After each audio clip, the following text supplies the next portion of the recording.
criado do que o homem e a mulher. Com esta natureza. Porque esta natureza, não tendo nós, como eu disse, vida incriada, é o máximo na vida incriada que podemos ter para receber o máximo do que Deus é.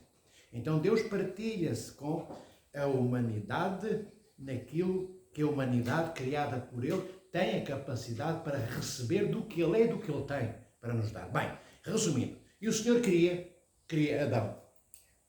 Não cria Eva nesse momento. Primeiro é criado Adão, como vem dito no livro do Gênesis. E depois conhecemos a história toda de Adão, já falámos disso várias vezes. A certa altura, Adão continua só.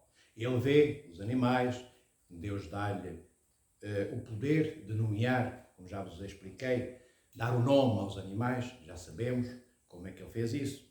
Adão nomeou os animais, não porque chegou junto a um elefante e decidiu que aquele era um elefante e junto a uma zebra, esta é uma zebra, porque ele, de forma autocrática, decidiu discricionariamente e era assim. Não.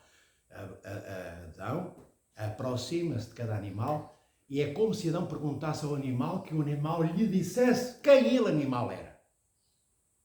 Entendem? Os animais revelam a sua natureza a Adão.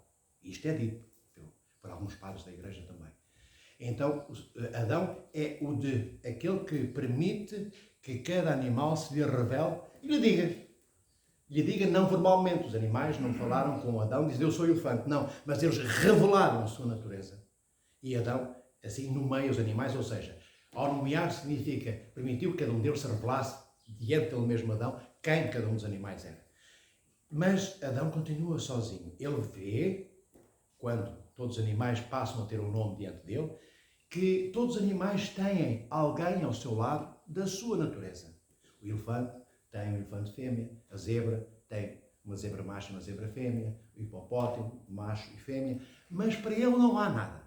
Ele está sozinho e vê que nenhuma das companhias, nenhum dos companheiros ou companheiras daqueles animais poderia ser companheiro de viagem dele.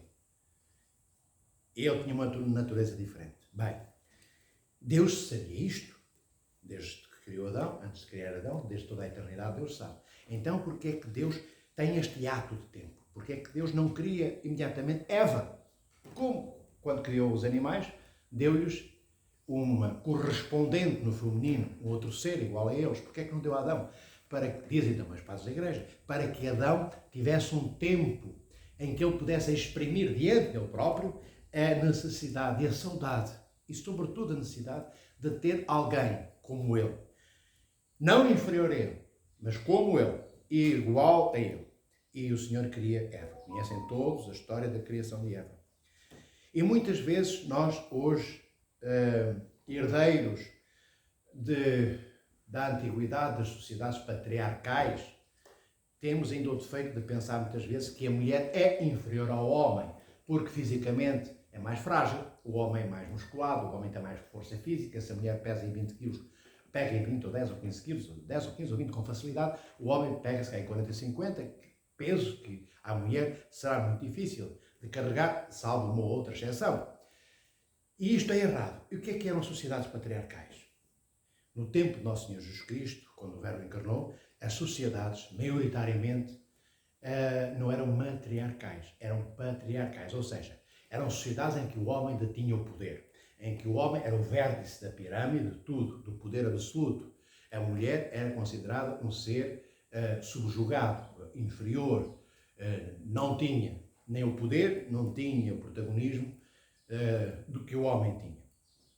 Nesse tempo e anterior, mesmo à encarnação do Verbo, muitos séculos antes, desde o tempo dos Sumérios, 4.000 anos, antes da encarnação do Verbo, e dos hititas e todos esses povos anteriores, as sociedades eram comandadas por homens. É isso que quer dizer uma sociedade patriarcal.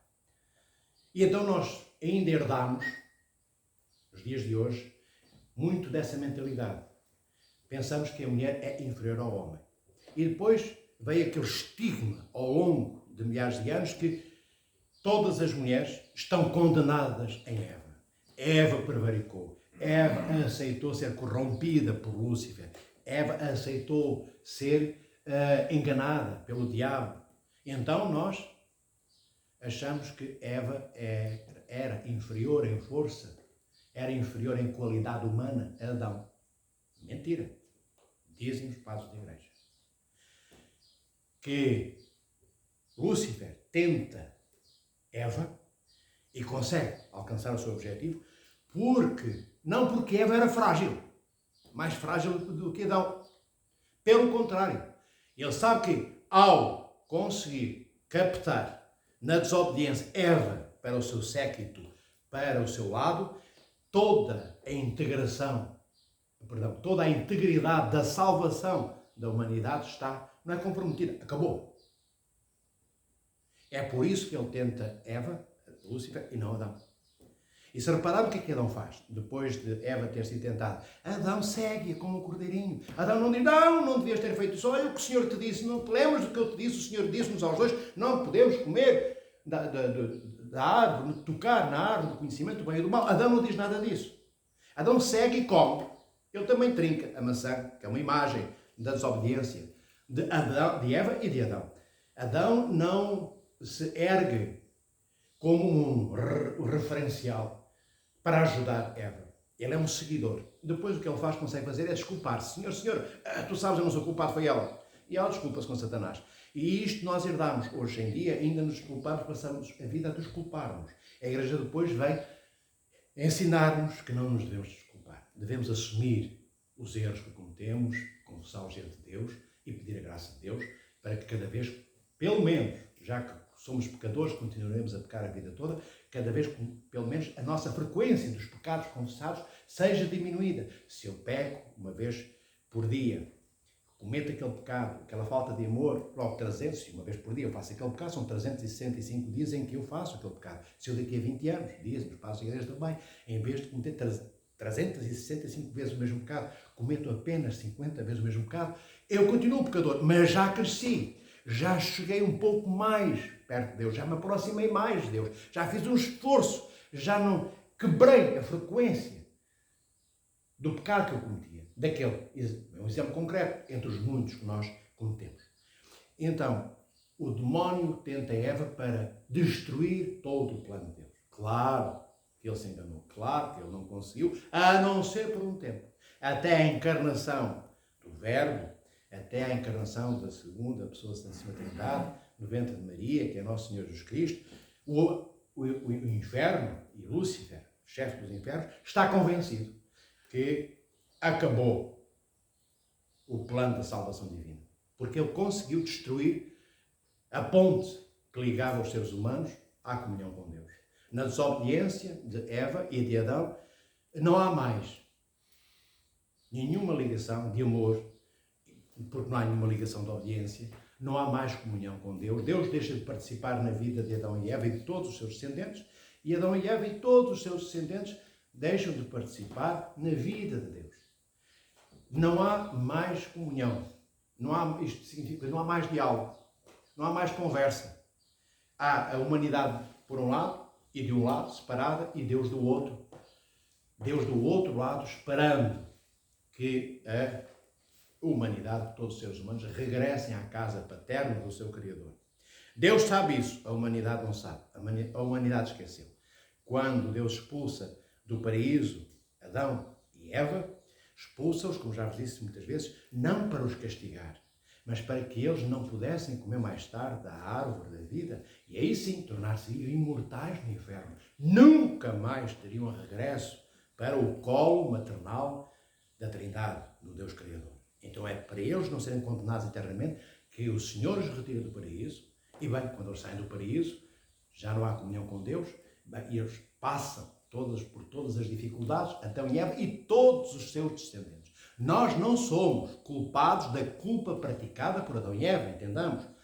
Não fomos nós que desobedecemos a Deus no paraíso, no Éden.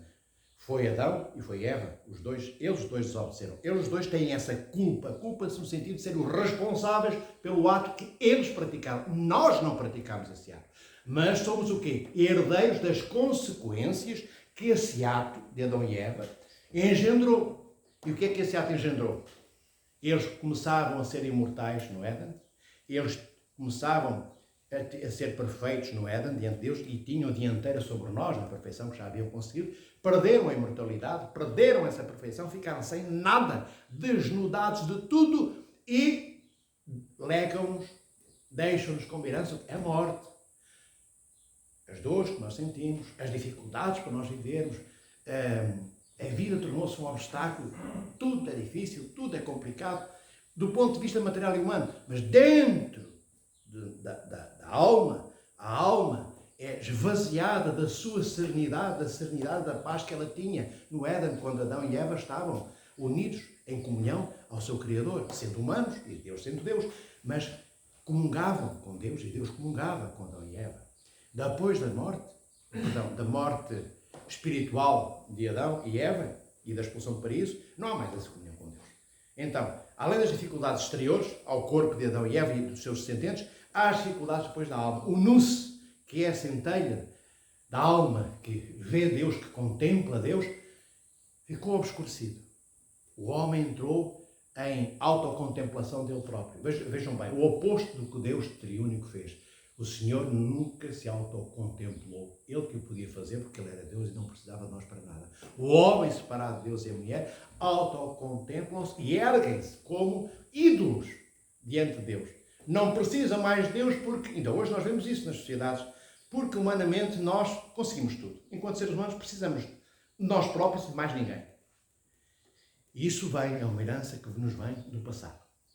Mas a mulher, tal como não era frágil em Eva, continua a não ser frágil hoje. A mulher, no plano de Deus, é o ser, se nós quiséssemos definir o homem e a mulher por fortaleza, por vigor, a mulher é mais adaptada a esta criação de Deus. Ela é mais dedicada na perenidade com que se dedica. Isto é, o homem é dedicado, mas é curto o tempo em que ele mantém esse poder de atenção, de focalização na dedicação. Quando nós nos dedicamos a alguém, nós temos de estar concentrados naquilo que o outro precisa.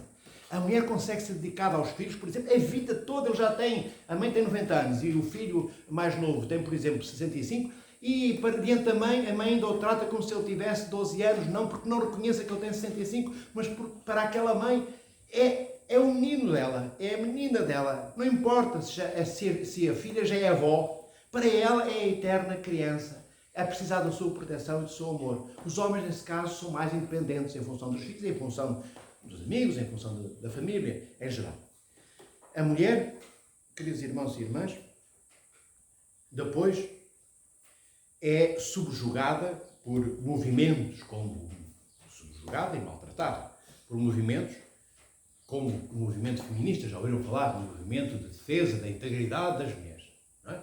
É um movimento que nasceu no princípios do século XIX, adensou-se na primeira onda de feminismo ainda, no século XIX, depois veio a segunda onda feminista, ali até os anos 20, 30, e depois a terceira onda feminista nos anos 60, 70, 80, e agora já temos movimentos que se chamam pós-feminismo. Ou seja, movimentos de mulheres que dizem que estão... O pós-feminismo quer dizer o quê? Para essas mulheres que são pós-feministas, o movimento feminista acabou. Para elas, claro que os movimentos feministas continuam na mesma. Mas essas mulheres, entre mulheres feministas e mulheres pós-feministas, só temos mulheres a dizer, umas, estas do pós-feminismo, que o feminismo acabou e que elas já fizeram tudo o que tinham que fazer e até fizeram mal. Bem, isto, como eu digo assim, para uma feminista é execrável. Acha que eu sou um retrógrado. Claro, homem de igreja só pode dizer estas coisas. Não é verdade. O movimento feminista, no princípio, e o movimento feminista foi sempre liderado por mulheres e pleno e cheio nas suas hostes, nos seus soldados, digamos assim, de milhares ou milhões, composto por mulheres. No princípio, elas defenderam direitos que eram importantes. Direito ao voto, direito a terem contratos de trabalho iguais aos homens, estou a referir ao século XIX, princípio do século XX. Direitos a reconhecimento do seu estatuto social enquanto mulher.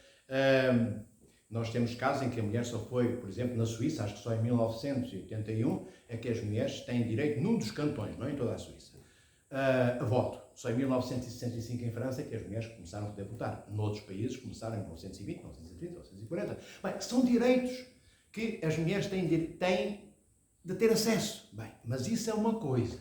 Outra coisa é aquilo em que se tornaram os movimentos feministas depois, que é criarem elas próprias, pela liberdade que elas entendem que têm, uma nova reconstrução da vida social.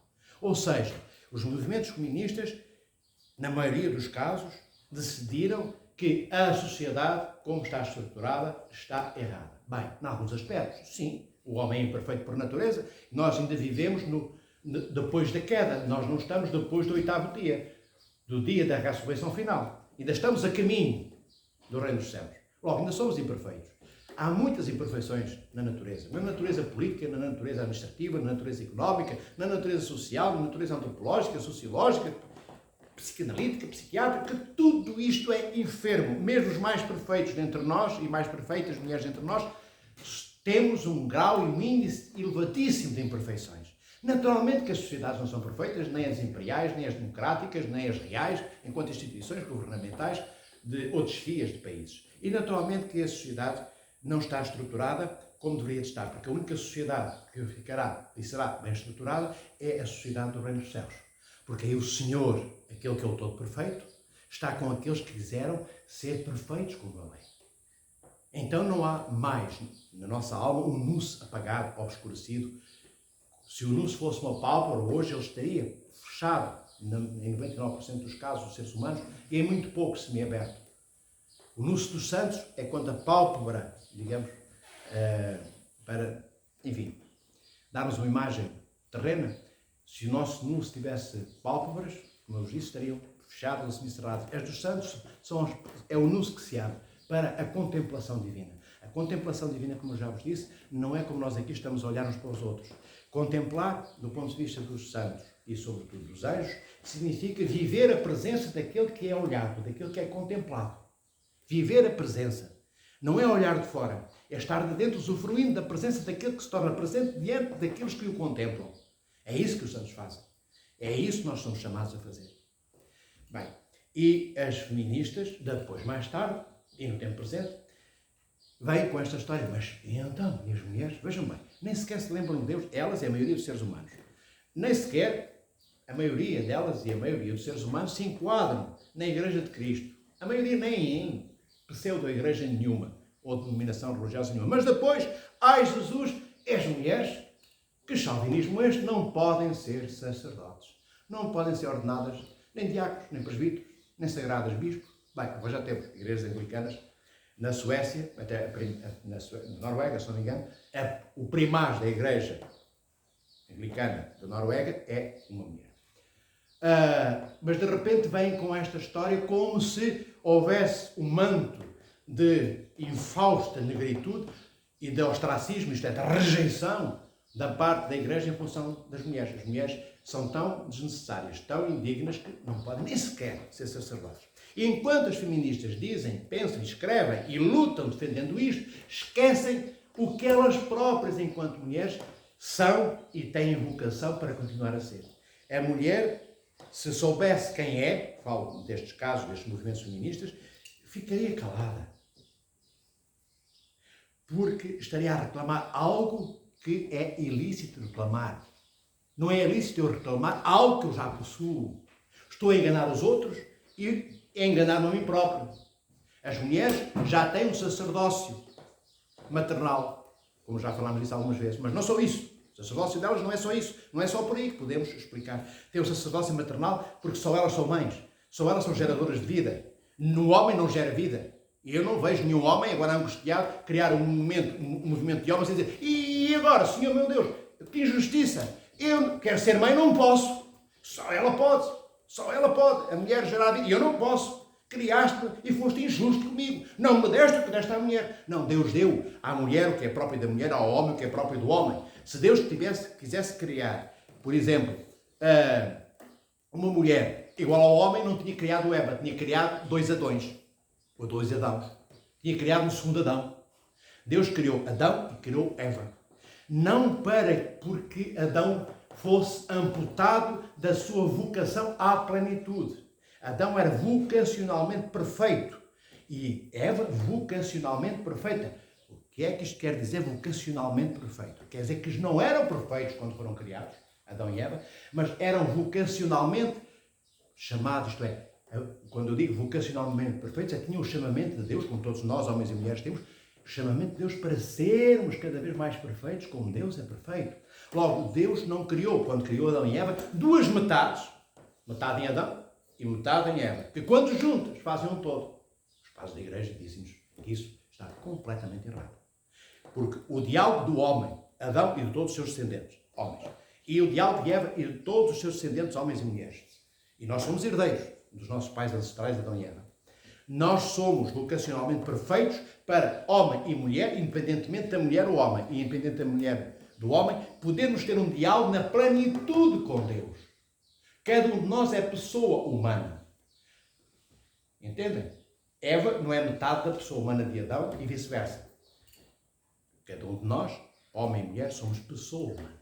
Depois nós dizemos outras coisas, que não só os movimentos feministas dizem, nós até às vezes por erro terminológico, erro de linguagem, dizemos, até na igreja, ou por facilitismo de linguagem. Mas temos que saber que estamos a falar de forma errada, a dizer coisas que não são perfeitas e temos que as corrigir. Dizemos muitas vezes, já ouviram dizer, que o homem foi criado por Deus para complementar a mulher e a mulher foi criada por Deus para complementar o homem. Portanto, a mulher complementa o homem e o homem complementa a mulher. Como se o homem, como eu disse há pouco, lhe faltasse algo que só a mulher lhe pode dar e vice-versa. O homem tem algo que só... e a mulher tem falta-lhe algo que só o homem tem para lhe dar. Não. O homem e a mulher não se complementam.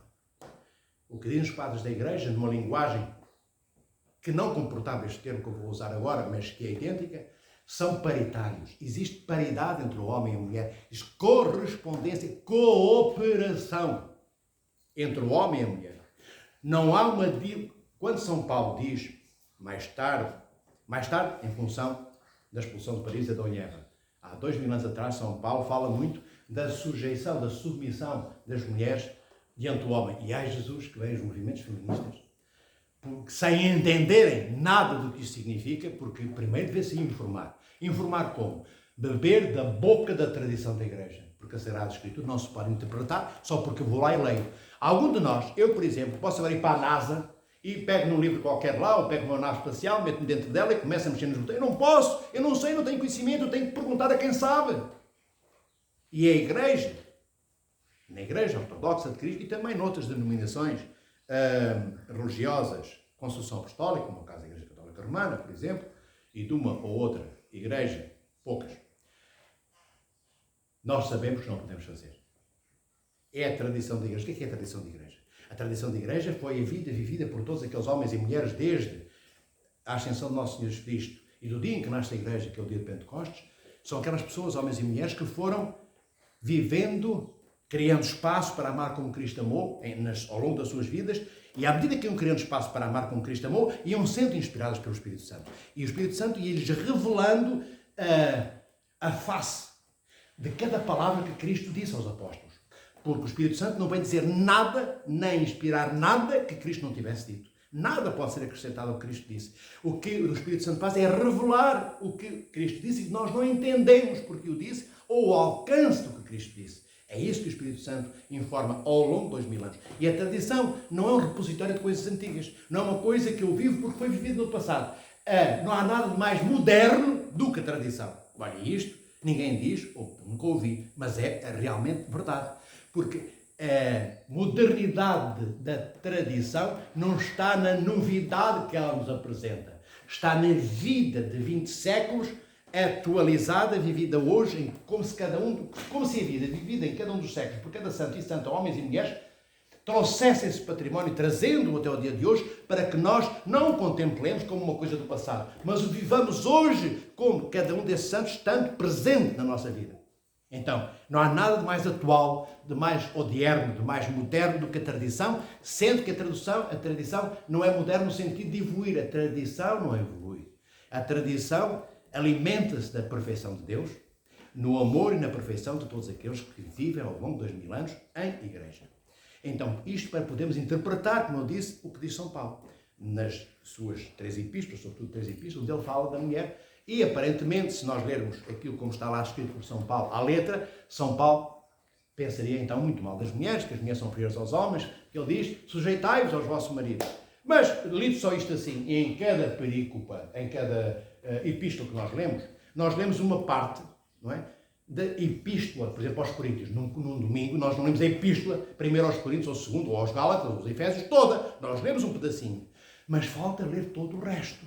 Nós lemos todo o resto ao longo do ano. Mas naquele dia, se alguém chegar à igreja e ouvir aquela parte da epístola de São Paulo, vai dizer: ai, a igreja, que horror, coitadinhas das senhoras, coitadinhas das mulheres, não valem nada. Olha São Paulo dizer, ser submissas aos vossos maridos. O que é que esta palavra submissa implica? Sujeição. Esta palavra hoje, traduzida no seu significado para outros sinónimos no tempo atual, significa que se eu sou submisso, eu sou sujeito, eu mais fraco, diante de alguém que aceita a minha submissão e a minha sujeição porque é mais forte do que eu. Não é isso que São Paulo diz. Não é isso que os padres da igreja dizem. Não é isso que a tradição da igreja diz. O que a tradição da igreja nos diz é que essa palavra submissão tem a ver com uma frase correspondente de São Paulo logo a seguir. Sede submissos aos vossos maridos, da mesma forma que os vossos maridos estiverem preparados. A frase não é esta, mas o conteúdo é este.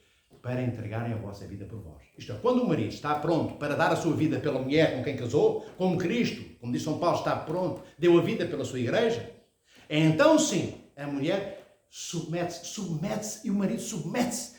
Não é uma submissão do marido entregar a sua própria vida pela mulher que ele ama. Só um homem que tem na mulher o mais precioso da sua vida terrena. Claro que Deus acima dos dois. Mas na sua vida terrena não tem nada mais precioso a não ser a sua mulher. Se isso não fosse verdade, não haveria possibilidade de São Paulo dizer: entrega-te ao teu marido quando ele estiver pronto para dar a sua vida, a vida dele por ti. Então, sujeição não significa submeter, mesmo porque sou fraco ou fraca, diante de quem é forte e quem pode dar uma cacetada na cabeça, de quem tem uma mão mais poderosa ou um braço mais musculado do que eu. Não é nesse sentido. É submissão no sentido da entrega da mulher ao homem, do homem à mulher, de uma entrega total no amor cristológico, no amor inexcedível de Cristo, um amor que abraça, toca e olha, um amor que se faz de reconhecimento das diferenças da mulher e do homem, de um em função do outro e da outra em função do marido, como Cristo, vendo todas as imperfeições de todos nós no tempo em que Cristo viveu entre os apóstolos e na igreja. O Senhor continua a ver-nos, continua a estar presente. Ele também viu no tempo dos apóstolos e vê hoje as nossas imperfeições. Mas isso não é obstáculo para Ele nos integrar na sua vida. Para nos integrar, nos reintegrar na comunhão com o Pai. Da mesma forma, o que São Paulo quer dizer com isto, com esta palavra, a sujeição é: entrega-te mulher, entrega-te marido. Dois corpos distintos como se fossem um só. Duas pessoas humanas, sendo duas pessoas distintas, não diluídas uma na outra, nem no seu caráter. Entrega não quer dizer eu vou diluir, perco a minha personalidade, perco o meu caráter, perco a minha identidade e diluo no outro. Não, é a afirmação daquilo que eu sou numa entrega total de amor pacífico e sereno como de Cristo, na sua entrega à cruz. Cristo não vai puxado por uma corrente pelos soldados porque queria fugir da cruz, tem que arrastar lá para cima. Não, o Senhor vai sem grelhetas. O Senhor vai com a cruz às costas pelo passo dele. Devagar, o Senhor já não tinha metade da carne, pelo menos das costas. Entende? Tinha uma cruz de espinhos desse tamanho, pregada, acoplada ao crânio. Mas o Senhor vai livremente. Então é desta entrega livre que São Paulo fala. Não fala de uma escrava, porque alguém que se sujeita a alguém é escravo, é subjugado e aceita a subjugação.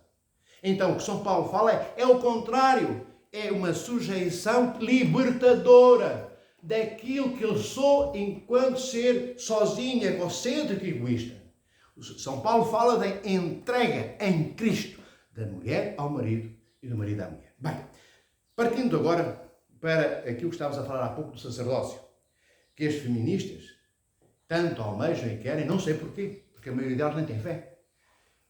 A maioria delas defende o ateísmo, mas depois acham que isto é uma rúbrica no cardápio dos seus direitos que as mulheres têm de ter acesso. Mas a mulher é sacerdotisa, a mulher também é profetisa, a mulher também é real. Nós temos aquilo que se chama sacerdócio real, composto por reis, profetas e E sacerdotes. Sacerdotes e profetas. Bem, todos nós, homens e mulheres, temos esse sacerdócio. Claro que nós depois temos aquilo que nós chamamos o sacerdócio sacrificial, ou hierárquico, que é aquele dos diáconos, dos presbíteros e dos bispos. Mas todos estes diáconos, presbíteros e bispos, que vão depois para o altar e invocar o Espírito Santo para que o sacrifício se opere e o pão e o vinho se transformem verdadeiramente no corpo e sangue de Cristo, saem do todo que é a comunidade do sacerdócio real, dos reis, sacerdotes e profetas, das mulheres e homens que têm sacerdócio. As mulheres comungam porque são sacerdotisas, como os homens. Senão não podiam aproximar-se da comunhão. Só os sacerdotes se podem aproximar da comunhão. E nós temos esse sacerdócio real que nos vem de onde? Do nosso batismo e da unção com o Santo Crisma. É aí que nós nos tornamos sacerdotes do Reino de Deus. Antes disso, a mulher já recebeu o sacerdócio pela maternidade, porque é um poder. O que é que acontece no altar? No altar, os sacerdotes invocam o Espírito Santo para que haja vida divina no altar. A Eucaristia, seja a Eucaristia, e quando dada aos comungantes, aos homens e mulheres cristãos ortodoxos que comungam, comunguem a vida eterna. Logo, a vida que é gerada no altar já é gerada de uma outra forma no ventre de cada uma das mulheres. O Deus Criador partilhou um dos maiores poderes que Ele tem, um dos maiores de todos os poderes em Deus, não podemos dizer se este é maior ou menor, mas é um poder grandemente visível, que é o poder criador, partilhou com a mulher. É a mulher que pode gerar vida. O homem participa, sim, mas do exterior. É a mulher que sente, que caldeia, que mistura o seu sangue com o sangue daquele filho e filha que durante 9 meses vai tomando lastro, vai amadurecendo, vai medrando no seu ventre. E tudo o que ela sente, tudo o que ela vive, todos os sinais de movimento no seu ventre, o homem só tem conhecimento que eles existem se a mulher os comunicar. E mesmo comunicando, o homem ouve, mas o homem não sente. Então é tudo do exterior. Quem tem a plenitude do conhecimento da vida que está a gerar é a mulher. E Deus, o homem, vem a seguir. Veja. Então, quando Maria aceita, Maria, mãe de Deus, aceita ser mãe de Deus, ela é mulher. Ela é descendente de Eva, como todos nós. Vejam quando, aquilo que eu disse há pouco, que Adão, tendo ido buscar Eva, iria comprometer a integridade de toda a salvação. Sim, porque se ele tivesse, o que é que ele pensou? Se eu faço isto, não há mais nada além disto. E se o Verbo de Deus não encarnasse, se o amor de Deus é inexcedível para nos criar, não continuasse a ser o amor inexcedível para nos redimir, ou seja, redimir não significa salvar. Às vezes pensamos que são sinónimos, não são. Redimir significa reconquistar. Se Deus não nos reconquistasse pela encarnação do Verbo lá do exterior, da ausência de vida onde nós estávamos, nós não tínhamos comunhão com Deus. E o demónio pensou isso exatamente. Se ficarem sem comungar com Deus, não há encarnação do Verbo, não havia nada, só morte. Então, mas não é isso que acontece. Com a encarnação do Verbo, nós temos o quê? Nós temos o céu que baixa à terra. E o céu baixa à terra onde? No ventre de uma mulher. No ventre de Maria. Maria, os novos céus e a nova terra. É ela que traz a Eucaristia pela primeira vez. Não é nenhum cálice destes que nós temos no altar do mundo. O primeiro cálice a transportar a Sagrada Eucaristia é depois do ventre de Maria. O primeiro cálice neste mundo criado a transportar a Sagrada Eucaristia, que é o próprio Cristo, que é o seu Filho, é o ventre de Maria. Este é o primeiro cálice. É ela que nos abre as portas do Reino dos Céus. Vede o poder das mulheres em Maria. O poder do sacerdócio maternal. Ela aceita. Ela não é condicionada na sua vontade. Tanto que quando Maria diz que sim, diante de São Gabriel, faça-se em mim segundo a tua palavra. Ela responsabiliza o anjo emissor de Deus, enviado de Deus. Isto é, eu aceito mas a responsabilidade do que estás a dizer é tua. Vê da mulher prudente, jovem que Maria era, menina ainda quase, não tinha 20 anos, estavam antes dos 20 anos, 15, 14, 15, 16 anos. E ela tem esta prudência que nós temos de ter. Logo, a criação de Deus, se nós pudéssemos dizer, é a manifestação do eterno feminino. E o eterno feminino não é o eterno masculino. É a eterna, isto quer dizer o eterno feminino, a eterna presença do valor da mulher na criação de Deus. É ou não é, Sr. Tidónio? Se não é, o Senhor depois fundamenta. Está bem, filho? Estai despertos. Se alguém estiver cansado, diz-me, levanta-se e vai descansar um bocadinho. Está bem? Pronto. Eu sei que estas coisas às vezes são um pouquinho cansativas, mas são importantes, nós aprendemos. O que eu estou a dizer são coisas básicas, são basilares, não é teologia elaborada, não é teologia hermética, fechada, complicada, não. Eu vou tentando traduzir por palavras nossas para que todos nós entendamos. Logo, a mulher é de tal forma relevante, de tal forma importante, que é elevada ao píncaro da referência da criação de Deus em Maria. Maria é pela Igreja louvada acima dos anjos, acima dos serafins. Ela é o exemplo, a referência e o parâmetro de tudo aquilo que nós não somos e somos chamados a ser. Maria já conseguiu ser aquilo que nós somos chamados a ser e ainda não conseguimos. E é ela, não é um homem, é Maria que é a referência, Maria, Mãe de Deus, que é a referência, o parâmetro, a imagem adequada para todos os homens masculinos e todas as mulheres femininas. É uma mulher que é parâmetro de homem e mulher, de mulher e homem. De que nos queixamos nós, a não ser da nossa ignorância. As feministas não se deveriam queixar de nada a não ser da ignorância que têm, pelo menos nestas matérias religiosas. Se não fosse a mulher, não havia filhos de Deus. Não havia ninguém para entrar no reino dos céus. Não havia ninguém para se confessar. Não havia ninguém para receber os sacramentos. Não havia comungantes. Não havia ninguém para comungar. Não havia sacerdotes sacrificiais ou hierárquicos no altar. Tudo isto sai do ventre da mulher. A mulher é a própria igreja transportada no seu ventre. Vocacionalmente. Ela é tudo, em tudo, se pudéssemos dizer, superior ao homem. Como se o homem andasse paralelo a ela, quando se ama. Ao lado dela e ela ao lado do homem. Mas na força vocacional que Deus lhe deu, nós poderíamos, se quisermos exagerar, exageramos ao contrário. Não é o homem que é superior, é a mulher que é infinitamente superior ao homem. Não porque a mulher tem mais atributos do que o homem, tem os mesmos. Ou tem mais qualidades, tem as mesmas qualidades.